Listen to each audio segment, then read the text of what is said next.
Bismillahirrahmanirrahim. Assalamualaikum warahmatullahi wabarakatuh.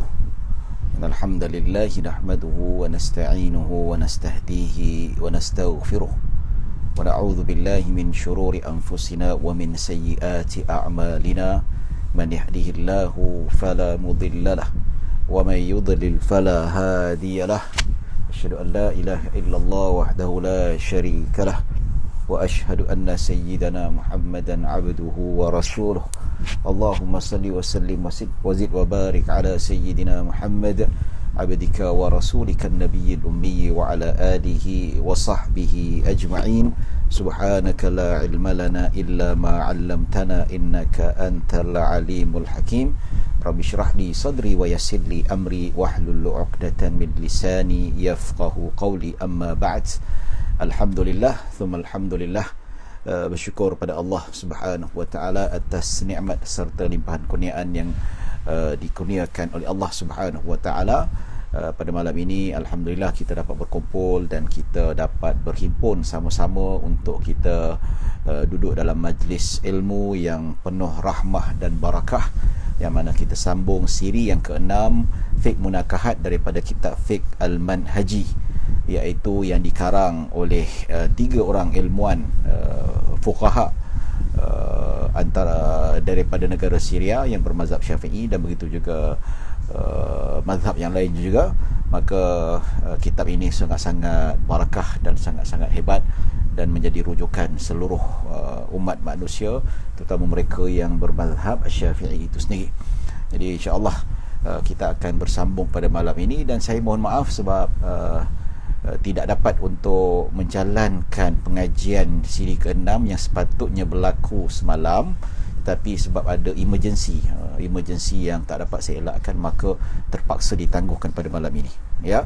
Jadi seperti biasalah, pada minggu depan minta saya juga tidak diuji dengan emergency yang lain juga, dapat kelas berjalan seperti biasa, iaitu pada Isnin, Rabu dan Jumaat.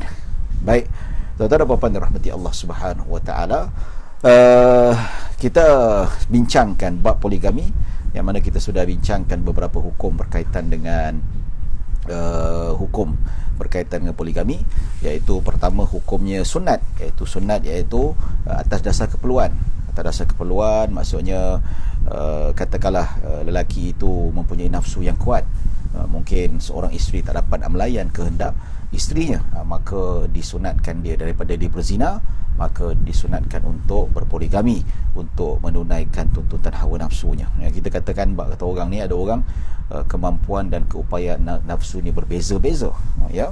Maka kalau kita tengok dekat negara barat tu, memang jelas mereka tidak membenarkan poligami, tetapi adanya hubungan di balik tabir, iaitu ada curang dan sebagainya, maka perkara ini boleh dielakkan, tetapi dengan syarat perjalanan poligami itu mestilah adil, mestilah cara yang betul, bukan cara yang menzalimi. Kadang-kadang orang pandang poligami ini hanya pada keseronokan saja, tetapi tanggungjawabnya sangat berat, bukan mudah dipikul.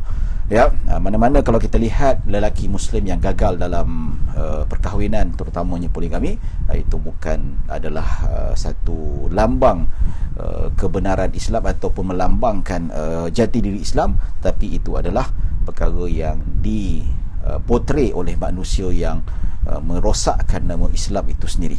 Sedangkan Islam itu meletakkan syarat yang ketat, kelayakan yang ketat untuk menjalani hukum poligami itu sendiri. Jadi tuan-tuan dan puan-puan dirahmati Allah Subhanahu Wa Taala, maka hukum sunat mereka yang memerlukan ataupun disunat kalau isteri sakit, tak dapat mampu untuk melayani, nak ceraikan tak boleh. Sebab apa? Isteri yang sakit itu perlu dijaga, perlu ditunaikan haknya. Begitu juga isteri yang disahkan oleh doktor bahawa isterinya mandul, tidak mampu melahirkan anak, maka dia disunatkan untuk berpoligami. Jadi bila kita sebut tentang hukum ini, maka jelaslah, padahal kalaulah dalam bab cerita mandul ni tak adil kalau kita kata zuriat tak ada, kita nak tuduh si isteri penyebab utama, tak boleh. Itu satu perkara tidak adil. Maka kalau kita nak tahu siapa yang bermasalah, maka haruslah kita merujuk kepada pihak yang berautoriti, doktor dan sebagainya. Maka doktor lah akan cek dua-dua sekali, suami dan isteri. Bila lihat disahkan, isteri okey, suami bermasalah. Kadang-kadang bab berkaitan dengan mandul ini bukan masalah perempuan saja, lelaki pun bermasalah, tuan-tuan. Jadi disebabkan zaman Sayyidina Umar pun ada, jelas pun zaman dulu pun boleh diketahui lelaki yang mandul, lelaki yang tak mampu memberi wanita itu mengandung dan seumpamanya. Pada zaman salaf juga ada. Apatah lagi zaman moden ni boleh dikenali melalui kajian saintifik, penemuan saintifik dan seumpamanya. Jadi tuan-tuan dan puan-puan dirahmati Allah Subhanahu Wa Taala, maka kalau kita lihat kena cek dua-dua sekali, baru adil. Sebab apa? Saya pernah lihat satu statistik, saya pernah baca dekat majalah majalah wanita ke majalah kesihatan, pernah saya baca. Memang kajian saintifik, statistik yang kajian, hasil daripada satu kajian, maka muncul satu statistik melalui kajian akademik yang menyatakan bahawa masalah kemandulan ni memang 60% ke 70% masalahnya datang daripada, memang yang mengidap mandul ini, iaitu 60 ke 70% adalah wanita.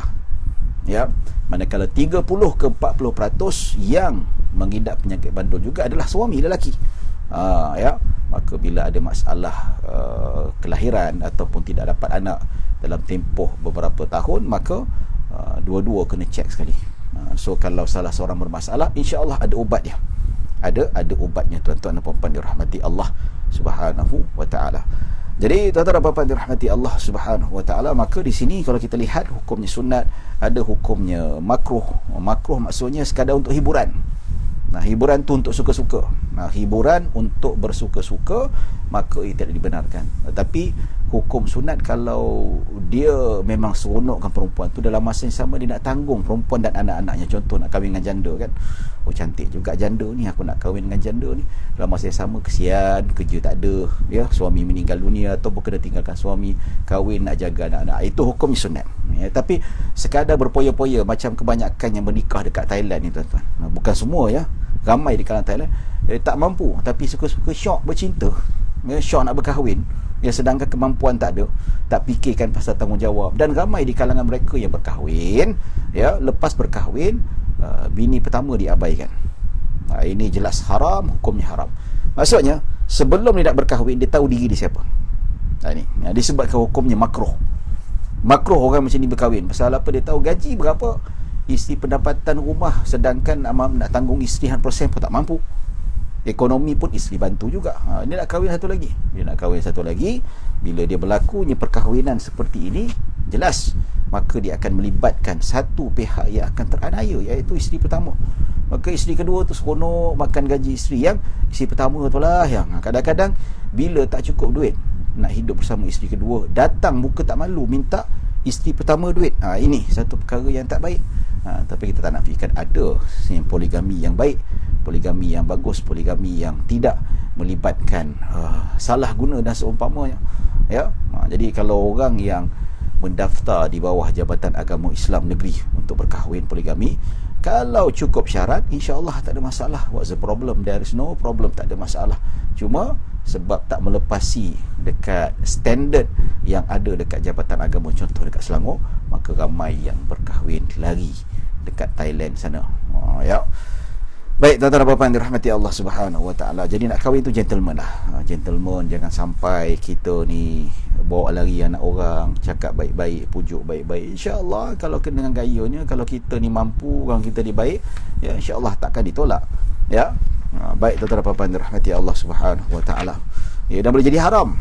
Haram kalau kita melibatkan bila dah kahwin, duit tak cukup, makan bini pertama tak cukup, bini pertama, anak tak cukup, anak diabaikan, tanggungjawab yang bahagian bini pertama tu diabaikan, anak pun diabaikan, maka ini haram hukumnya, tidak dibenarkan oleh syarak ketika itu. Baik, tuan-tuan dan puan-puan dirahmati Allah Subhanahu Wa Taala. Okey, wajib diketahui sekiranya seseorang berpoligami dalam dua keadaan terakhir yang tersebut, sebelum ini akad perkahwinan itu tak sah. Katakanlah dia tak mampu nak kahwin, tapi dia kahwin juga, maksudnya keuangan tak cukup, kerja jaga,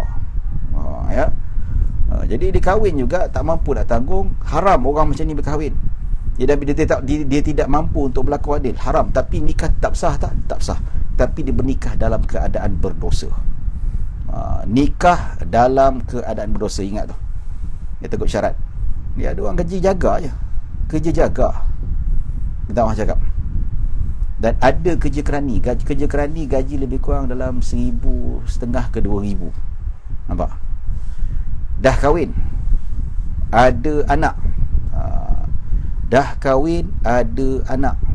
bayangkan, bila dah kahwin ada anak, bayangkan dengan anak yang untuk isteri pertama dan anak tu pun tak cukup dengan gaji 2,000, tuan-tuan.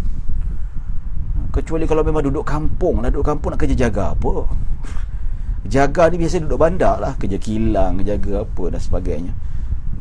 Pergi nikah Thailand, syok dengan seorang anak dara ni, pergi nikah kat Thailand. Habis bini pertama tu tak dapat duit langsung, habis. Nikah sah tapi berdosa besar. Tanggunglah dosa tu. Sehinggalah dosa itu tidak tertanggung lagi, dia bagi hak yang betul pada isteri pertama dan isteri kedua. Selagi mana dia tak tunaikan hak, selagi itulah dia tanggung dosa yang sangat berat, malaikat catat dan sebagainya. Dosa dia jangan main-main, tak melibatkan lagi hak anak, hak isteri dan sebagainya. Tuan-tuan, petang tadi saya ada join Al-Azhar Care kerjasama dengan Tirmizi Center untuk agihkan barang bantuan keperluan dapur kepada golongan asnaf pada musim PKPB ni.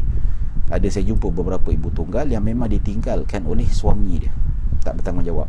Dan ada yang jumpa perempuan lain, dia nikah, lepas tu tak bagi tahu, dia tinggalkan macam tu saja, dia cerai. Jadi ini satu benda contoh yang sangat-sangat tak bagus. Isterilah yang struggle, isterilah begitu begini. Kita tak nafikan, bukanlah kata orang nak menyebelahi pihak perempuan saja, tidak. Dalam perkahwinan, kes dekat JAIS, kat mahkamah Syah, banyak yang perempuan curang ramai, yang perempuan tinggalkan lelaki ramai, bukan sikit. Perempuan jangan selesa sangat. Bila orang pantai lelaki, dia jadi heroin dan sebagainya. Tapi bila perempuan yang buat salah, senyap 1,000 bahasa. Betul tak? Dekat internet macam tu lah. Kalau mana-mana page yang dia keluarkan, dia cerita pasal kecurangan lelaki, tengok komen-komen kat bawah tu, wow, fantastik. Komen kat bawah tu fantastik, dahsyat-dahsyat. Semua kaum ibu duk bantai, duk hentam semacam. Jangan main-main. Duk, kau tambah dia punya tu, tambah dia punya asam pedas dan sebagainya. Tapi bila ada page yang sama juga cerita tentang kecurangan isteri tanya, oh senyap 1000 bahasa, tak ada siapa pun nak bantai. Adalah seorang dua pom yang adil lah, ya. Maksudnya jangan selesa sangat lah. Maksudnya kita cerita pasal bertanggungjawabkan lelaki dalam perkahwinan. Sebenarnya ramai juga perempuan yang tidak menjalankan tanggungjawab. Orang kata inilah lelaki, men are trash. Dia kata lelaki ni sampah. Sama juga women pun trash juga. Maksud jenis spesies macam tu lah, ya. Baik, jadi perkahwinan tetap sah walaupun makruh, walaupun haram, tapi dia tetap sah. Tapi ini melibatkan hak orang. Bayangkan yang tinggalkan anak bini, tak tanggung anak dia semua, tak bagi anak dia minum, tak bagi anak dia makan, dia tinggal macam tu, syok dengan perempuan lain. Itu hak dia. Bayangkan dia dekat akhirat nanti tidak akan diampunkan dosanya kecuali dia jumpa anak dia, jumpa bekas isteri je. Ni minta maaf dengan dia, minta halal. Kalau tak dapat, dia akan jadi muflis, pahala-pahalanya akan ditarik. Kalau tak ada pahala ditarik, dosa orang terpaksa dibagi pada dia. Nampak tu, muflis, pahala dia hilang, tuan-tuan. Jangan main-main, ya. Jadi ini tuan-tuan dan puan-puan dirahmati Allah Subhanahu Wa Taala, ya. Betul lah Ahmad Zamir Zulhafiz, ya, memang nasi tambah tu ramai. Ya, nasi tambah ramai tu ialah sama jugalah bila kes kalau perempuan curang, lelaki berderet-deret cerita tu, ya. Samalah, lelaki perempuan sama je. Baik, okey, ia menghalalkan pergaulan. Maksudnya perkahwinan tu tetap sah, tapi dia menghalalkan pergaulan. Sebab tu seks itu halal. Walaupun orang tak layak berpoligami, dia berpoligami juga, dia punya pernikahan poligami itu sah, iaitu halal dia punya pergaulan untuk hubungan seksual, halal. Tetapi berdosa kerana melakukan perkara yang diharamkan. Satu analogi kita ambil lah, orang mengerjakan solat dalam keadaan memakai pakaian yang dicuri. Dicuri pakaian, dicuri jubah, dipakai pergi sembahyang. Solatnya sah atau tidak? Solat tetap sah. Tapi ketika dia memakai pakaian ketika solat, dia berdosa. Kerana apa? Pakai, selagi mana dia pakai pakaian yang dicuri itu tidak diminta halal, selagi itu dia berdosa. Nampak? Sah tak? Sah, cukup rukun, cukup syarat, solat tetap sah. Tetapi haram dia solat menggunakan pakaian yang dicuri. Nampak tak? Tetapi adakah solatnya diterima oleh Allah Subhanahu Wa Taala? Wallahu alam. Kalau ikut zahir nas, tak diterima oleh Allah Subhanahu Wa Taala. Kalau macam ni punya solat kan menggunakan pakaian yang tak betul lah, pakaian yang kita kata jauh daripada hakikat yang sebenar, jauh daripada kebenaran yang benar, maksudnya yang dibenarkan. Okey, walaupun poligami dalam keadaan ketiga adalah haram, ianya berdosa, tetapi tidak membatalkan akad. Tetap juga lah, maksudnya dia berkahwin dalam keadaan berdosa bagi mereka yang tak mampu ni lah, terutama yang lagi kat Thailand ni, ya. Maksudnya nafkah tak mampu, apa semua dan sebagainya, maka dia kahwin tetap sah tapi berdosa. So anak yang dilahirkan itu tetap halal, sah dan sebagainya. Ya, ingat, poligami ni bukan benda yang mudah, benda yang sangat berat. Ini saya cerita ni dah masuk dalam lebih kurang dalam 15 minit, 20 minit cerita pasal ni. Betul, kena emphasize, kena dengar betul-betul, kena faham. Poligami ni bukan seronok-seronok saja, tidak. Keadilan sangat perlu dititikberatkan. Baik, persoalannya, keadilan apakah yang dituntut terhadap isteri-isteri? Persoalan sini. Pengarang kitab yang asalnya daripada bahasa Arab dan diterjemahkan oleh Sahibus Samah, Mufti Negeri Sembilan, dan begitu juga tim researchnya, yang mana pengarang kitab dia mengajukan soalan, apakah keadilan yang dituntut terhadap isteri-isterinya.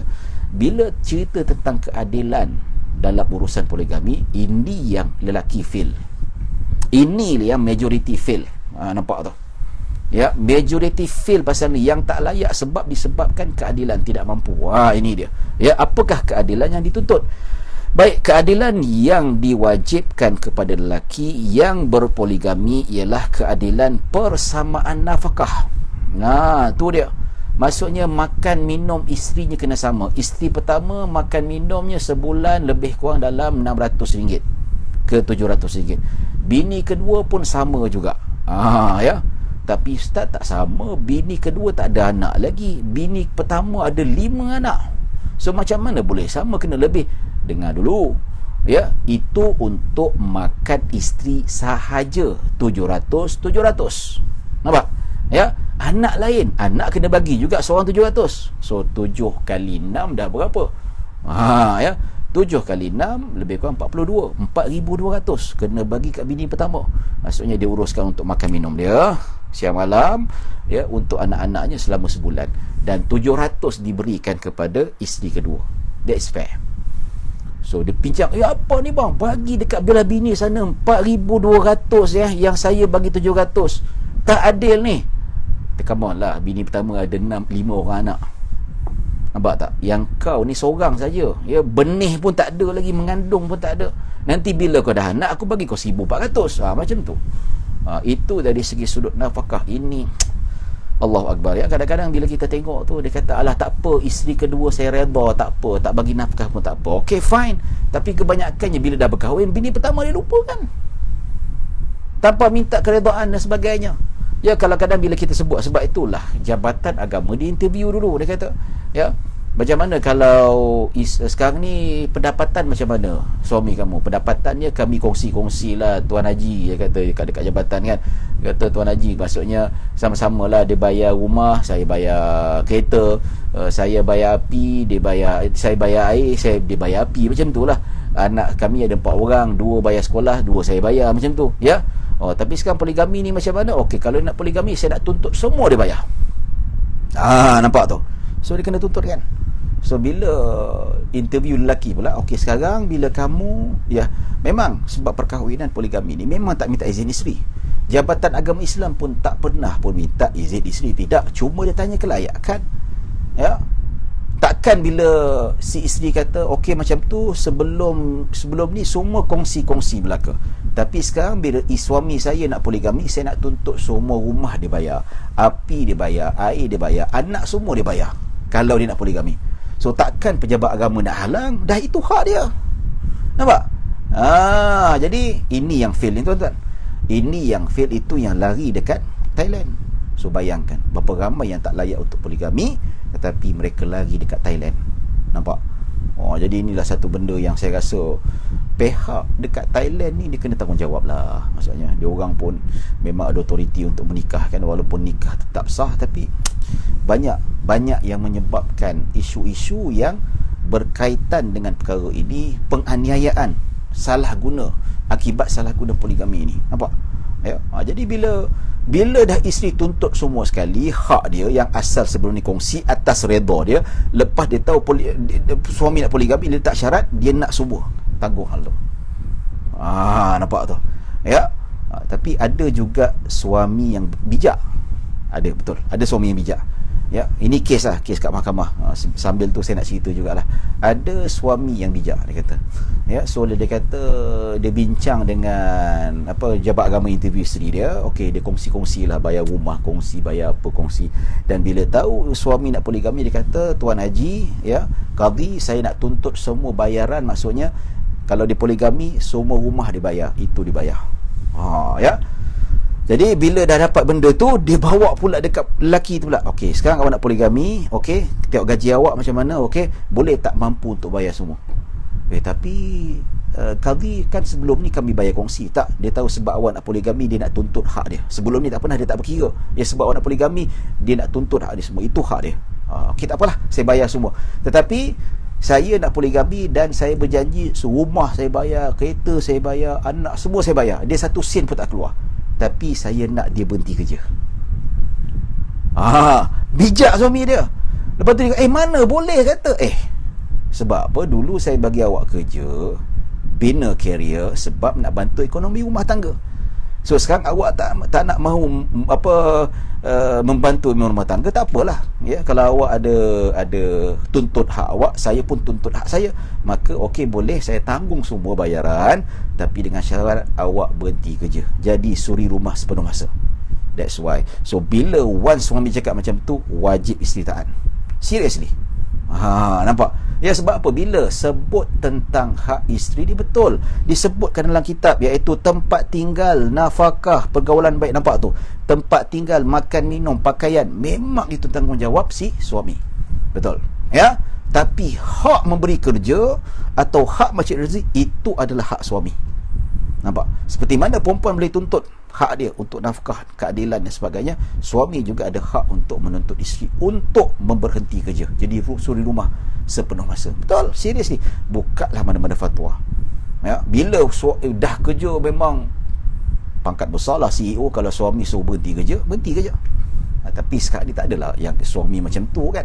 Ya, jadi ini ceritalah pasal ada kebijaksanaan. So bergaduh lah. Bergaduh kan, oh poligami ni, oh sebelum ni tak pernah pula awak nak suruh saya berhenti kerja ya, bila nak poligami suruh minta berhenti kerja. Suami jawab balik, yalah awak kata tak nak awak dah sekarang dah berkira lah, dulu nak kongsi-kongsi, tapi bila nak poligami nak suruh saya bayar semua. Banyak cantik, kalau macam tu baik berhenti kerja semua. Macam tu dia bergaduh lah. Ini kisah kawan saya sini, kisah dia masuk dekat Jabatan Agama Islam lah, tak sebut negeri macam mana lah, cerita ya. Dua-dua menggunakan kebijaksanaan dan dua-dua menggunakan atas kapasiti hak. Betul itu hak je, betul ya tak, itu betul ya. Tapi kalau betul-betul suami dia mampu nak bayar, tanggung rumah semua sekali, nafkah anak, dan bila dah kahwin untuk isteri kedua juga, dan begitu tu anak, maka Jabatan Agama tak boleh tak luluskan, terpaksa luluskan lah. Walaupun isteri tak bagi izin sekalipun, kerana memang hakikat 4 mazhab mengatakan nak poligami tidak memerlukan izin kepada isteri. Tetapi memenuhi syarat itu bukan mudah, payah sangat, bukan senang. Ya Allah, wish nak duduk KL ni, gaji 5,000, janganlah. Gaji 10,000 tu boleh lah ya, 10,000 seriously duduk KL ni tuan-tuan. Bayar rumah dah berapa? Bayar rumah dah dekat 2,000. Nampak tak? Kalau 2 rumah, yalah mungkin rumah yang kedua sewa, ya sewa pun paling kurang 1,200 yang selesa lah, rumah teres ya dah 3,000 lebih dah. Bayar kereta lagi, makan minum api air, 10,000 tu memang kat betul-betul lah. Kalau 10,000 tu isi rumah satu isteri dengan itu okey sikit. Dia bagi saya nak poligami ni at least duduk KL ni paling kurang 15 ke 20,000. 15 tu pun yalah sikit dah selesa. Nak selesa betul 20,000. Tapi berapa ramai yang ada 20,000 ni tuan-tuan, kecuali yang businessman lah ya. Saya ada bisnes, kawan saya memang bisnes, alhamdulillah saya petik jari minta supaya diinfak untuk apa ni, charity saya, dia bagi selamba dia je. Memang businessman yang bayar zakat, dan isteri dua, tapi memang kaya lah, pendapatan sebulannya puluhan ribu tuan-tuan, untung syarikat lagi, itu tak apalah. Dan dia berlaku adil lah, dia beli 2 rumah, beli rumah cash ya, beli rumah double story di mana, nampak, double cash. Beli kereta untuk anak dan isteri, cash sama, nampak. Jadi tuan-tuan dan puan rahmati Allah Subhanahu Wa Taala. Baik, 20,000 ni nak untuk poligami. Yalah, untuk poligami sebenarnya maksudnya yalah bayar rumah, bayar apa ya. Kalau tak ada, kalau kena bercatu ya, kena bercatu dengan tambang basnya lagi apa semua ya. Ini cerita kalau betul-betul nak selesa poligami tu, setakat kalau 5-6,000 jangan cakap lah. Even kalau 10,000 pun tak cukup lah untuk poligami sebenarnya. Kalau in term, kalau nak tanggung semua sekali, nampak ya. Kalau 10,000 isteri kedua kompromi, isteri pertama kompromi, masing-masing kongsi, itu tak apa, tak ada masalah. Itu tak ada masalah. Tapi kalau masalahnya dua-dua tuntut semua kita kena belanja, 10,000 jangan main bang, memang tak cukup. Ya. Baik ya, Hairi Rani, betul lah, itu hakikat sebenarnya ya. Sama jugalah macam kita kan, gaji 3-4,000 nak tanggung isteri semua sekali, nak tanggung anak 3-4 orang, memang susah. Duduk KL ya, nak beli rumah dah berapa dah, bayar kereta dah berapa, 500-600 sebulan, bayar kereta dah 1,000 lebih, itu yang purah punya. Tinggal apa 2,000 makan minum, itu memang makan je lah, tak berjalan tak apa. Itu hakikat. Kalau kita nak buat corangan tentang cost of living sekarang ni, memang susah. Apatah lagi hidup seorang macam tu saja dah memerlukan belanja yang besar ya. Belanja, apatah lagi kalau 3-4,000 gaji dia, tanggung isi seorang, okey fine, tapi dah ada anak 2-3 orang ya. Baik, jadi inilah kebanyakan lelaki yang mana mereka fail dalam poligami sebabkan keadilan dari segi zahiriyah ya. Maka disebut keadilan yang diwajibkan kepada lelaki yang berpoligami adalah keadilan ya, dan persamaan nafkah. Itu disebutkan. Tempat tinggal dituntut.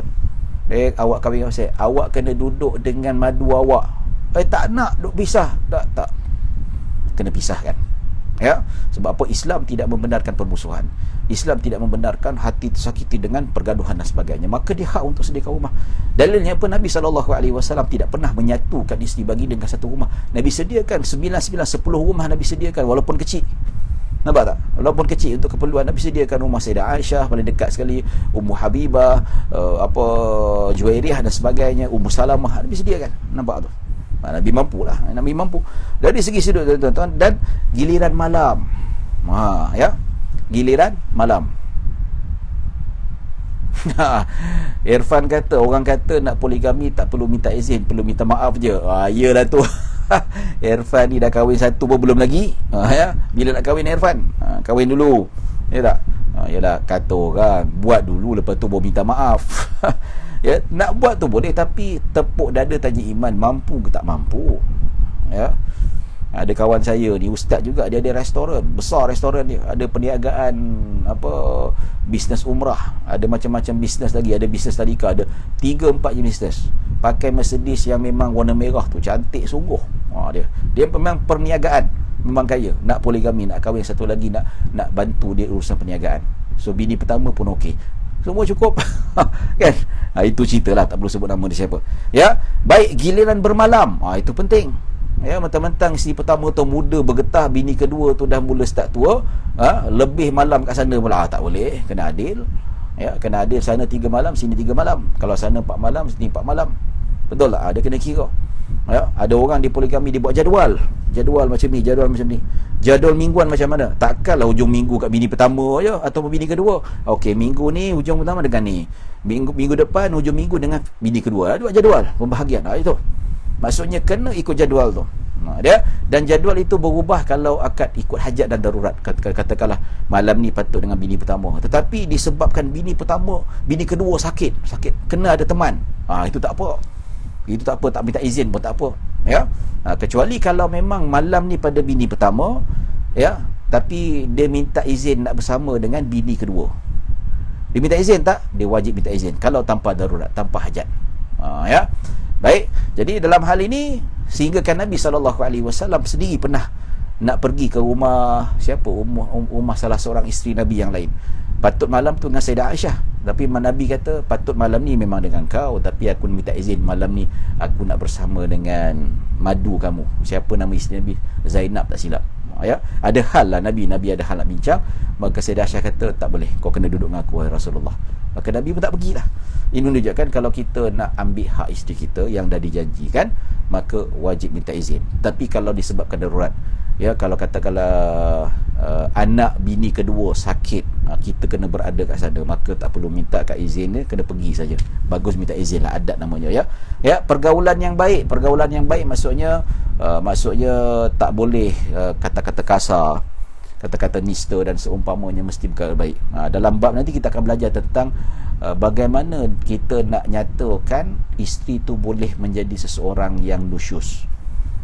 Suami boleh, bukan isteri, suami boleh dinyatakan, boleh di label sebagai suami yang nusyus bila dia menggauli ataupun dia bermuasyarah ataupun dia bergaul dengan isterinya dengan tidak berakhlak yang baik. Contohnya lah mental harassment. Contoh, kata awak ni bodoh lah, masak pun tak reti. Itu cakap-cakap kasar, maki awak ni celaka betul, awak ni memang haram jadah. Ini bukan saya maki, saya contoh kata. Betul, ada orang duk maki, ada yang lebih teruk adalah lempang. Dalam kitab Fiqh Mazhab Syafi'i, dalam kitab Al-Khatib Asy-Syirbini rahimahullah ta'ala, jelas bahawa suami yang nusyus iaitu mereka yang mengeluarkan kata-kata nista. Ya, mengeluarkan kata-kata nista yang mana mereka itu sendiri, kalau kita lihat, dia itu menyebabkan isteri itu terasa hati. Maka di sini boleh dinyatakan sebagai perkara yang suami itu nusyus. Maka kadang-kadang kalau suami kata dia maki isteri dia, so isteri boleh pergi jumpa qadhi dan boleh buat aduan kepada qadhi, dan qadhi wajib panggil isteri bagi nasihat. Kenapa kau maki isteri kau begini-gini? Gambaran terakhir, kalau kau buat sekali lagi kau kena hukuman. So dia buat lagi, so isteri mengadu lagi, tuan qadhi, suami saya masih memaki saya, so qadhi bagi hukuman penjara dan sebagainya. Ya, lepas tu dibebaskan, dan dia maki lagi. So maki lagi, isteri kata saya nak minta talak, nak minta khuluk, nak minta batalkan apa ni khuluk ni. So hakim boleh fasahkan nikah ataupun boleh jatuhkan talak. Maksudnya boleh khulukkan wanita itu untuk melepaskan daripada suami. Nampak tu? Ya, maka kalau suami itu tidak beradab dengan isteri, maka dikira sebagai nusyuz. Itu pergaulan baik. Ya, maksudnya pergaulan baik kena adil. Dengan isteri sana cakap adil, dekat sini pun kena cakap adil. Tak boleh main hentam saja. Dekat isteri pertama cakap kasar, bini kedua cakap kasar. Itu jelas haram, tidak dibenarkan. Ya. Baik tuan-tuan dan puan-puan dirahmati Allah Subhanahu wa taala, dalam hal ini dan menunaikan kewajipan yang lain terhadap isteri, macam pakaian, ya, keperluan yang lain dan seumpamanya, ya. Jadi itu yang kita lihat sebagai satu neraca lah. Kita kena faham, kena adil dalam bab ini. Ya, daripada Munirah bin Rahmat, poligami itu indah. Ya, betul indah, ya. Kalau betul-betul yang melaksanakan dengan adil secara Islam. Pengamal poligami itu yang mencemarkan keindahan poligami itu sendiri. Ya, sebahagian kita tak nafikan, ramai kat Malaysia ni yang mencemarkan, ya. Dah kahwin, dia pergi tinggalkan bini, tinggalkan anak dan sebagainya. Dah lah tak cerai kan, dia gantung tak bertali. Dah ada tanggung bini sana, bini sini tak tanggung dan sebagainya. Ini hakikat yang berlaku di Malaysia berdasarkan kes ini. Betul, kita tak nafikan, ya. Bila perempuan cakap macam ni, kita kata oh perempuan anti poligami. Tidak. Mana ada perempuan anti poligami? Siapa kata perempuan anti poligami? Perempuan tidak anti poligami. Yang betul-betul kalau dia tu Islam, yang dia tu betul-betul mengamalkan Islam, yang faham Islam, dia tak tolak, ya. Tapi kalau perempuan tak suka poligami, ataupun dia tak suka, bukan tak suka poligami, tapi hakikatnya perempuan cemburu. Bila perempuan cemburu, maka dia rasa tidak senang hati pada poligami. Salah ke? Bagi saya tak salah. Yang salah, dia kata poligami ni mengarut, ya, hukum yang patut diubah, hukum yang patut tak ada pada zaman sekarang ni. Itu yes, berdosa besar, bahkan boleh jatuh kufur. Pasal apa? Ini khabar mutawatir bahawa diharuskan, hukum asal ya disyariatkan. Maksudnya pensyariatan poligami ini dinafikan oleh seorang wanita, hatta lelaki sekalipun. Ya, dia kata tak ada, tak perlu ni undang-undang merapu, tak ada. Ya. Tapi kalau perempuan kata poligami, dia baling pinggan kat lelaki dia. Dia baling periuk dekat lelaki dia. Ya, bukan dia anti poligami, tidak. Tapi hakikatnya dia cemburu. Itu biasa bagi saya. Suka cemburu. Suka kalau nak dipoligami kan. Kita lelaki suka kalau nak dipoligami kan. Ya. Tak ada masalah. Bukan kita suka berpoligami, ya, sebab kita bukan perempuan. Kalau ada perempuan kita, macam mana? Ya, ada orang poligami, tapi bila anak dia nak poligami perempuan, dia tak bagi pula. Kan? Ya, saya tak anti poligami. Kawan saya ada yang poligami. Betul tak? Saya pun kalau ada rezeki yang mana kalau sampai tahap sunat, saya pun nak poligami juga. Tapi tak sampai sunat, tak sampai keperluan yang ada. Betul tak? Tak sampai keperluan untuk saya melakukan. Dan yang paling penting, kenapa saya tak poligami? Memang tak mampu. Tak mampu untuk menunaikan keadilan nafkah rumah, tak mampu. Rumah satu je lah mampu, nak beli rumah kedua tak mampu. Betul tak? Ya, jadi jelas, ya, ini bukan satu benda yang ringan, ya. Walau sewa boleh, Ustaz. Sampai bila nak sewa? Bila nak sewa? Kalau sewa kena halau dan sebagainya, baik beli rumah. Betul tak? Nak sewa pun kadang-kadang bukan murah dan sebagainya.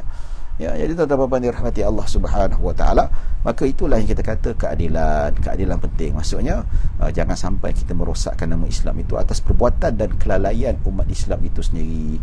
Ya, tuan-tuan dirahmati Allah Subhanahu wa taala. Hasrul daripada Hasrul Harun, salam Ustaz, betul ke kalau seseorang isteri takut poligami kerana isteri itu menakutkan, ia dikira syirik? Kalau seseorang itu takut poligami kerana isteri itu menakutkan, dikira syirik. Allahu Akbar. Dia kata, orang kata, apa dia takut bini? Takut bini ni syirik. Patut takut pada Allah Subhanahu wa taala. Baiklah, saya mengajak Encik Hasrul bin Harun. Ya, dia kata, bukan dia katalah, ada orang kata, ya, takut bini ni syirik. Aduh, dia statementnya lawak. Tak tahulah Encik Hasrul ni dia buat lawak ke ataupun dia serius tanya. Tak apalah, saya anggap dia serius tanya ataupun dia niat lawak, tapi kita nak bagi juga pengetahuan pada orang luar sana. Baik, kalaulah dikatakan takut bini itu syirik, sepatutnya kita takut Allah. Saya nak ajak orang yang kata macam ni, jom kita pergi zoo negara. Ya, zoo negara tu kita panjat pagar termasuk dalam kawasan harimau. Betul tak? So bila nampak harimau tu, masuklah kan harimau, dia kata, "Oh, tak nak, takut." Kamu syirik. Betul tak? Syirik kenapa? Takutkan harimau, bukan takutkan Allah. Nampak tak? Ya, tak timbul isu sebenarnya takut jin ke, kita takut jin lain, takut Allah Subhanahu Wa Taala lain. Ya tak? Syirik tu bukan benda yang mudah lah kalau kita nak kata, ya. Ya. Jadi tuan-tuan dan puan-puan dirahmati Allah Subhanahu Wa Taala, maka keadilan sangat penting. Ya, keadilan daripada dari segi sudut fizikal, sudut nafkah zahir dan batin dan seumpamanya. Baik, sementara keadilan dari sudut perasaan kasih sayang yang tidak menzahirkan kezaliman terhadap seseorang daripada isteri tidaklah termasuk keadilan yang mesti diperolehi oleh para isteri. Nampak? Yang tak boleh nak adil kasih sayang. Ya. Ada seorang lelaki, ada berapa orang isteri, ada 4 orang isteri. Ada nak sama rata kan. Kasih sayang tu 30%, 20%, tak ada. Mesti ada lebih sikit. Ya. Kadang-kadang isteri pertama ni lebih pandai jaga dia, lebih sayang kat dia, ya. Dan kadang-kadang bini kedua tu lebih pandai maksudnya membantu dia untuk menyelesaikan masalah. Kadang-kadang isteri suami lebih sayang dia. Jadi perasaan lebih sayang tu tak boleh nak dielakkan. Tapi fizikal, nafkah, tempat tinggal, pakaian wajib sama kata. Wajib sama kata, tuan-tuan. Kena adil. Nampak tu? Ya. Tapi kalau perasaan, mustahil nak adil. Hatta Nabi SAW, antara isteri yang paling Nabi sayang itu Sayyidah Aisyah berbanding isteri-isteri Nabi yang lain. Dan sebelum Sayyidah Aisyah, siapa isteri Nabi yang paling disayangi? Iaitu Sayyidah Khadijah radhiyallahu anha. Hatta Sayyidah Khadijah meninggal dunia sekalipun, nama sering diucapkan, sehingga Sayyidah Aisyah cemburu. Dia kata, kenapa dah sebut wanita tua itu yang sudah meninggal dunia? Itu biasa, perasaan cemburu tu menyebabkan Sayyidah Aisyah tak senang hati bila Nabi SAW sebut nama Sayyidah Khadijah ketika mana dia sudah wafat, sudah meninggal dunia. Ya, selepas isteri Rasulullah SAW, Sayyidah Khadijah, antara ke-13 isteri Nabi SAW, iaitu yang paling Nabi sayang iaitu Sayyidah Aisyah radhiyallahu anha. Dan hal ini, ya, ini kerana manusia tidak mampu menguasai hatinya dalam memberikan kasih sayang, ya. Kenapa hati ni tak boleh bagi kasih sayang sama? Tak mungkin. Pasal apa, tuan-tuan? Orang kata kan, cinta ni tidak boleh dipaksa. Boleh tak? Ya, memang boleh dipupuk, ya. Tapi kalau tak cinta, tak boleh nak cinta. Betul tak? Kata, saya tak boleh cinta dengan awak lah, sebab cinta tak boleh dipaksa, sebab hati saya pada orang lain. Cuba, tapi hati perasaan Allah gerakkan, tak boleh juga. Nak buat macam mana? Sama jugalah, tak boleh kita nak paksa sama rata. Tak boleh, tak mungkin. Itu tak mungkin kita nak buat. Ya. Baik, hal ini disebutkan dalam Al-Quran. Allah Subhanahu Wa Taala berfirman, walan tastati'u an ta'dilu bainan nisa'i walau harastum fala tamilu kullal maili fatadharuha kal mu'allaqah. Yang bermaksud daripada surah An-Nisa ayat 129. Ya. Yang mana Allah Subhanahu Wa Taala menyatakan, dan kamu tidak akan dapat berlaku adil di antara isteri-isteri kamu sekalipun kamu bersungguh-sungguh untuk melakukannya. Iaitu keadilan, iaitu hati. Ya. Oleh itu janganlah kamu cenderung dengan melampau-lampau, yakni berat sebelah kepada isteri yang kamu sayangi. Maksudnya walaupun sana lebih kamu sayangi, tapi nafkah zahir tetap kena adil. Katakanlah antara tiga isteri, bini kedua lebih disayangi. Nampak tak? Lebih disayangi. Tetapi walaupun isteri nombor 2 lebih disayangi, pembahagian tak boleh lebih pada bini kedua. Tiga-tiga kena sama rata, kena adil. Itu dia. Iaitu yang disebutkan oleh Allah Subhanahu Wa Taala, sehingga kan kamu biarkan isteri yang lain seperti benda yang tergantung. Nampak tu? Orang ada poligami kat Thailand, dapat bini baru, bini pertama lupa. Ini dosa besar ni, tuan. Dosa besar. Tanggunglah ke akhirat. Selagi mana tak minta maaf dekat isteri pertama dan anak-anaknya, tanggunglah. So bila dah tua nanti, bini kedua pun dah tinggalkan dia, baliklah semula beringit kat bini pertama, merayu balik. Inilah lelaki kadang-kadang kita ditengok ni tak kena pada tempatnya, tak sesuai dengan apa yang dilakukan, dia lupa diri dan seumpamanya. Ya, tuan-tuan dan puan-puan dirahmati Allah Subhanahu Wa Taala. Baik, Nabi disebut, walaupun bagaimanapun janganlah kecenderungan hati kepada mana-mana isteri membawa kepada kezaliman dan kemudaratan. Sementara adil dari segi nafkah, tempat tinggal, giliran bermalam dan pergaulan baik merupakan perkara yang boleh dilakukan oleh kebanyakan orang. Maksudnya boleh dilakukan, maksudnya boleh tak perlu kepada ikut fitrah. Memang kita, keadilan kita sendiri, usaha kita sendiri yang untuk membetulkan keadaan supaya nampak adil dan harmoni. Nampak tak? Tapi kalau hati perasaan, tak mungkin. Ya, hal ini berdasarkan hadis yang disebutkan daripada Sayyidah Aisyah radhiyallahu anha. Hadis riwayat Imam Abu Daud dan Imam Tirmizi. Apa dia kata di sini? Daripada Sayyidah Aisyah radhiyallahu anha bahawa Nabi sallallahu alaihi wasallam bersabda. Nabi sallallahu alaihi wasallam bersabda, selepas baginda melaksanakan keadilan dalam pembahagian nafkah dan pergaulan antara isteri-isterinya, iaitu Nabi dapat harta nafkah, dapat harta rampasan perang. Itu rezeki Nabi. Sebab apa? 1/5 daripada harta rampasan perang itu untuk Nabi SAW. Pasal apa? Nabi tidak berniaga, Nabi tak boleh bekerja, kerja Nabi berdakwah saja. Maka ada peruntukan harta rampasan perang untuk Nabi SAW. Dengan itu Nabi bagi pada Ummu Salamah setahun untuk makanan, Sayyidah Aisyah setahun, semua setahun, sama kata.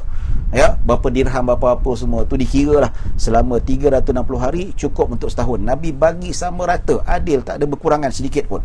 Ya, maka ya Allah, inilah pembahagianku daripada sesuatu yang kumiliki. Maksudnya, ya Allah, Nabi berintih pada Allah, ya Allah, inilah pemberianku yang aku ada, ini saja yang aku ada, yang mampu aku berikan seadil-adilnya daripada yang aku miliki. Maka janganlah engkau mencelaku daripada sesuatu yang engkau miliki yang aku tidak miliki, iaitu hati. Nampak tu? Iaitu hati. Maksudnya Allah yang menguasai hati kita. Jatuh cinta, Allah yang menguasai. Tak jatuh cinta, itu juga Allah saja yang menguasai. Ya, baik tuan-tuan dan puan-puan dirahmati Allah Subhanahu wa taala. Maka itu yang dikatakan, Nabi sendiri kata, aku tak mampu untuk menguasai hati. Maka Nabi kata, ya Allah, jangan kau salahkan aku, jangan kau hukumi aku, yang mana zahirnya aku mampu untuk menanggung isteriku secara adil-adilnya. Ya, tetapi batin kasih sayang, ada isteri yang lebih aku sayang berbanding ni. Semua aku tersayang, tapi ada yang lebih ni, lebih ni, lebih itu aku tak mampu. Sebab apa? Engkau yang menguasai hatiku. Jangan salahkan aku, jangan hukumi aku. Itu rintihan Nabi SAW.